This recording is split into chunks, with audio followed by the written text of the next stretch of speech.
Men faqat senga uyimni tozalab, qornimni to'ydiradigan xizmatchi, ehtiyojlarimni qondiradigan vosita kerakligi uchun uylanmoqchi emasman. Bilasanmi? Seni 3 ta qolipga solib ko'rganman. Onam, singlim va qizim. Ularning hech biriga buni ravo ko'rmaganimdek, senga ham ilinmayman unaqa taqdirni. Otamdan shunaqa o'rgandim. Lekin iltimos, shirin ovqat qilishni o'rgan.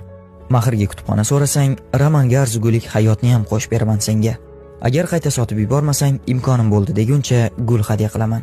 Va albatta sayohatlarga chiqamiz. Bunisi majburiy. Ishlash masalasiga kelsak, oyoq tirab turib olmayman. Agar men qo'ygan shartlar ostida bo'lsa, nega yo'q? Ishlashing mumkin. Otangnikida bo'lgani kabi meni uyimda ham o'zingni xavfsiz his qilishing uchun maksimal darajada harakat qilaman. Bizning munosabatlarimiz hurmat ustiga quriladi, qo'rquv emas. Senga 100% ishonaman, ammo qizg'onishimni normal qabul qilishingni istardim. Chunki ikkimizga ham bog'liq bo'lmagan asoslar bor buning uchun. Qulog'ingga faqat yaxshi kunlar va'dasi bilan lag'mon osmayman. Yozilgani bo'ladi, lekin bu harakat qilmayman degani emas. Agar shularga rozi bo'lsang, uyingdagilar seni fikringni so'raganda o'zinglar bilasizlar deb qo'ysang bo'ldi.